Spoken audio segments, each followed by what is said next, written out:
என் பேரு நித்யா. என்னோட கேள்வி இப்போ நம்மள எல்லாம் இறைவன் தான் படைச்சாரு. நம்ம செய்யற தப்பையெல்லாம் அவர் பார்த்துட்டு இருக்கிறாரு. கடைசியில இறந்ததுக்கு அப்புறம் நம்மளுக்கு அதுக்கான தீர்ப்பு கொடுக்கறாரு. ஏன் அவர் படிக்கும் போதே நல்ல அறிவுகளோட படைச்சிருக்கலாம்ல? ஏன் இப்படி படைச்சாரு? ஏன் அது பின்னாடி இன்னொரு அழிவு உண்டாக்கி மறுபடியும் கொண்டு வரணும்? முதல்லயே படைச்சு அழிவு இல்லாம பண்ணிருக்கலாம்ல? அதான் என்னோட கேள்வி. சரி, அதாவது கடவுள் நம்மை படைத்தார், நம்மளை சோதிக்கிறார். நல்லது செய்யறவன் யாரு, கெட்டது செய்யறவன் யாருன்னு. நல்லவனுக்கு பரிசு கொடுக்கிறாரு, கெட்டவனுக்கு தண்டனை கொடுக்கிறாரு. இப்படி செய்யறதுக்கு பதிலா நம்மளை படைக்கும்போது நல்லவனா படைச்சிடலாம்ல.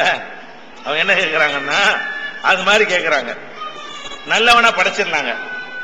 ஆனால் அதுல ஒரு அடிப்படையான விஷயத்தை நம்ம விளங்கி கொள்ளாதனால இந்த கேள்வியை நம்ம கேட்கிறோம். என்ன கேட்கிறோம்னு கேட்டா, ஒரு மனிதன்கிறவன் எப்ப மனுஷனா இருப்பான் என்றால், இந்த கேள்வி கூட நீங்க எப்ப கேட்பீங்க என்று சொன்னா, நல்லதும் செய்யணும் கெட்டதும் செய்யணுங்கிற மாதிரி நீங்க படைக்கப்பட்டு இருந்தால்தான் அதுக்கு பேர் தான் அறிவு. நீங்க நல்லது மட்டும் செய்யறோமோ அப்படியே படைக்கப்பட்டு இருந்தால் அது கம்ப்யூட்டர், மிஷின். மிஷின் என்ன பண்ணு, என்ன ப்ரோக்ராம் நீங்க போட்டீங்களோ அதை செய்யுமே தவிர அதுவா ஐடியா பண்ணி ப்ரோக்ராம் பண்ணுமா? உங்களோட சிறப்பாவெல்லாம் செய்யும்.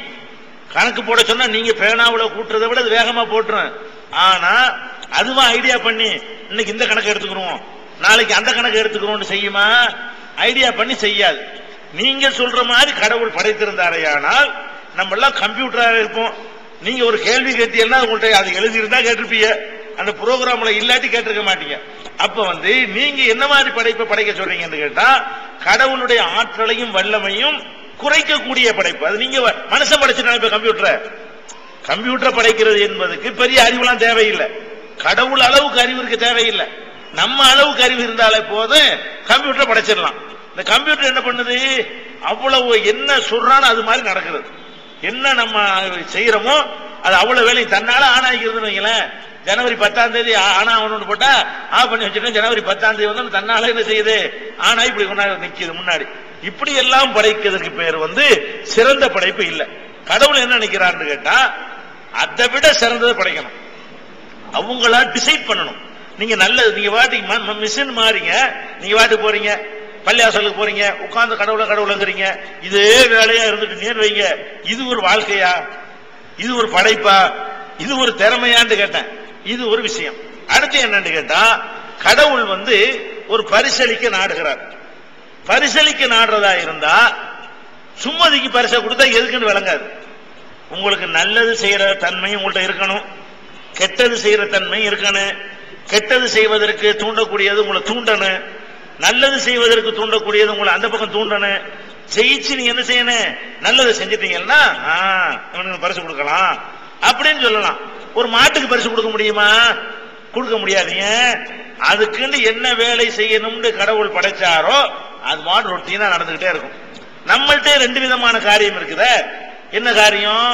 நீங்க சாப்பிடுறீங்க, எதை சாப்பிடுறது தேர்ந்தெடுக்கிறது நீங்க, அது உங்க காரியம். சோறை சாப்பிடுறதா ரொட்டியை சாப்பிடுறதான்னு சாப்பிட்டு முடிச்ச பிறகு அதை என்ன செய்யணுங்கிறது உங்க காரியம் இல்லை. சாப்பிட்டு உள்ள தள்ளிட்டோம்ல, அதை என்ன செய்யணும் அதுக்கெல்லாம் ப்ரோக்ராம் தான். அது அரைக்க வேண்டிய நேரத்தில் அரைக்க வேண்டிய கணக்கில் அரைக்கும், எதை எப்படி பிரிக்கணுமோ பிரிக்கும், எப்படி வெளியே அனுப்பணுமோ அது அனுப்பு. நம்மளுக்குள்ளே ரெண்டு விதமான இயக்கம் இருக்கிறது.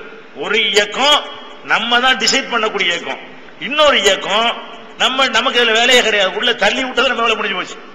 அது ரொட்டியை தள்ளினாலும் சரி, இறச்சியை தள்ளினாலும் சரி, உள்ள தள்ளுறோமா அது வரைக்கும் தான். அது வேணும் இது வேணுங்கிறதெல்லாம் அது வரைக்கும் தான். உள்ளக்கு போயிருச்சுன்னா நீங்க ஐடியா பண்றது இல்ல. இன்னைக்கு நம்ம பச்சை கலர்ல மலத்தை கழிப்போம், கருப்பு கலர்ல நாளைக்கு மலத்தை கழிப்போம் நம்ம டிசைட் பண்ண முடியுமா? அதெல்லாம் கிடையாது. அது அரைச்சு அது தள்ளிக்கிட்டே இருக்கும். அப்ப நம்மள்கிட்டயே பாதி கம்ப்யூட்டர் இருக்கிறது, நம்மள்கிட்டயே பாதி கம்ப்யூட்டர் செயல்பாடுகள், பாதி தான் மனித செயல்பாடுகளும் இருக்குன்னு சொல்லலாம். இப்ப நான் என்ன கேட்கிறேன், அதுவா அரைச்சு அதுவா தள்ளுத, அந்த மாதிரி நல்லது கெட்டதும் தீர்மானிக்கிற மாதிரி நம்ம இருந்தா அது சிறந்த படைப்பா மட்டமான படைப்பா? அதாவது நல்லது செய்யறவா, அதான் இப்ப பார்த்தாலும் நல்லதான் செய்வான், சிரிச்சுட்டே இருப்பான் ஒருத்தன், எப்ப பார்த்தாலும் பல்லு வெளியே இருந்துட்டே இருக்கும்னா அவன் தேர்ந்தெடுக்கிறான் அர்த்தமா? அது தேர்ந்தெடுக்கிறது இல்ல, அப்படி படைக்கப்பட்டிருக்கிறான். அப்ப எப்படி ஆடு மாடுகள் மாதிரி மிருகங்கள் இருக்கிறதோ அந்த ரேஞ்சில் இருப்பான். இல்லைன்னா மிஷின் மாதிரி இருப்பான். அப்ப உங்களுக்கு பரிசு தரணும்னு இறைவன் நாடும் பொழுது என்ன பண்றாருன்னு கேட்டா ரெண்டு தன்மையும் கொடுக்கிறார். விரும்புனா அதுக்கு போ, விரும்புனா இதுக்கு போ, இதுக்கு போனா தண்டனை, இதுக்கு போனா பரிசு அப்படின்னு சொல்லும் பொழுதுதான் இப்படி ஒரு படைப்பை கடவுள் படைச்சிருக்கிறாருன்னு தெரியும். அவருடைய ஆற்றலை அவர் வெளிப்படுத்த நினைக்கிறாருங்க. உங்களை ஒரு சாதனை பண்ண சொல்றாங்க. யாரும் செய்யாத ஒரு பொருளை செஞ்சுக்கிட்டு வான்னு சொல்லி பள்ளிக்கூடத்தில் போட்டி வைக்கிறாங்க. நீங்க எப்படி செய்யணும்? அத உங்க திறமை வெளிப்படுற அளவுக்கு யாரும் செய்யாத செஞ்சு காட்டினா தான் நீங்க நல்ல படைச்சிருக்கீங்கன்னு அர்த்தம். எல்லாரும் செய்யறதை கொண்டு வந்து செய்யறா நல்ல படைப்புன்னு வராது, அல்லது மட்டமானது கொண்டே படைச்சா நல்ல படைப்புன்னு வராது. இப்ப இறைவன் அவருடைய வல்லமை வெளிப்படுத்த நினைத்தால், நீங்க சொல்ற மாதிரி படைத்தால் வல்லமை வெளிப்படுமா? வெளிப்படாது. நீங்க என்ன சொல்றீங்க? நல்லது செய்யறதாகவே எல்லாரையும் படைச்சிட்டோம். அது இறைவன், அது மிஷின். அது மிஷின் தான் நல்லதா செஞ்சுக்கிட்டே இருக்கும். நல்லது கெட்டது நல்லது கெட்டது இப்படி இருந்தா தான் மனுஷன். இது ஒரு விஷயம்.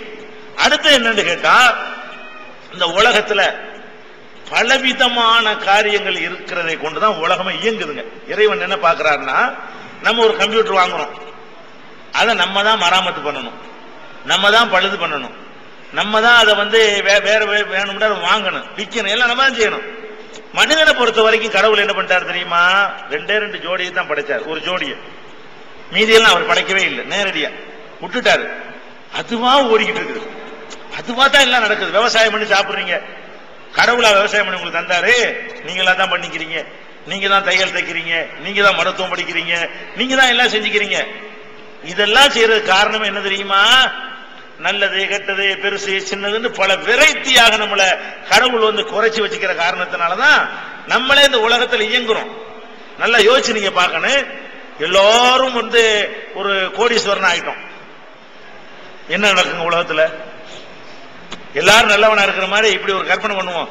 நம்ம எல்லாரும் கோடீஸ்வரன் தான் அப்படி இருக்கும். எல்லாம் இப்ப கோடீஸ்வரன். இப்ப என்ன நடக்குங்கிறீங்க? என்ன நடக்கு? எல்லாம் செத்து போயிருவோம். எல்லாரும் கோடீஸ்வரனா இருந்தா நீங்க நல்லது நினைக்கிறீங்க, நல்லதே கிடையாது. எல்லாரும் கோடீஸ்வரனா இருந்தா எல்லாருமே 2 நாள்ல செத்து போயிருவோம். ஏன்? நான் கோடீஸ்வரனா இருக்கும் பொழுது அடுத்தவன் வேலையை நான் செய்ய மாட்டேன். நானே கோடி இருக்கும், நான் உங்களுக்கு வேலை பார்க்கணும் அப்படின்னு இருந்துருவேன். இப்ப எனக்கு ஒரு சட்டை வேணும். நீங்க டெய்லர் தெரிஞ்ச ஆளா இருக்கிறீங்க, நீங்க கோடீஸ்வரரா இருக்கிறீங்க, நான் வர்றேன், எனக்கு ஒரு சட்டை தச்சு கொடு. போட, நானே கோடீஸ்வரன். இது ஒரு உதாரணத்துக்கு சொல்றேன், நல்லவனுக்கு சேர்த்து சொல்றேன். அதாவது எல்லாம் ஒரே மாதிரி இருக்கக்கூடாதுன்னு சொல்ல வரேன். அதாவது எப்படி எல்லாம் பணக்காரனாவே இருக்கக்கூடாதோ, எப்படி எல்லாம் ஏழையாவே இருக்கக்கூடாதோ, எப்படி எல்லாம் கெட்டவனாவே இருக்கக்கூடாதோ, எல்லாம் நல்லவனாவும் இருக்கக்கூடாது.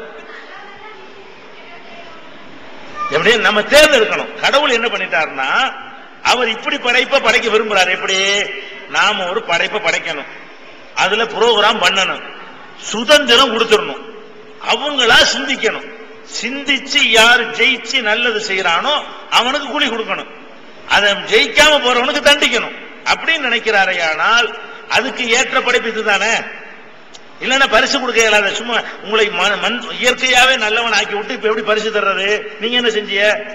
நீங்க நல்லது செய்யறவனாவே படைக்கப்பட்ட பிறகு உங்களுக்கு சொர்க்கம் தர இயலாது. ஏன்? கம்ப்யூட்டர் நல்லா கணக்கு போட்டா பரிசு கொடுப்போமா? அப்படித்தான் அது படைக்கப்பட்டிருக்கிறது, அதுக்கு பரிசு கொடுக்க மாட்டோம். அது புரோகிராம் பண்ண அவனுக்கு தான் பரிசு கொடுப்போம். அப்ப பரிசு கொடுக்குதல் என்று நினைக்கும் பொழுது நீங்க என்னமாவது செய்யணும், உங்க ரோல் அதுல இருக்கணும். உங்க ரோலே இல்லை என்று சொன்னா உங்களுக்கு பரிசு தரக்கூடாது. இப்ப கடவுள் பரிசு தரக்கூடிய தண்டிக்கக்கூடிய படைப்பை படைக்க நாடினால் அதுக்கு தகுதியானது இந்த படைப்பு தான்.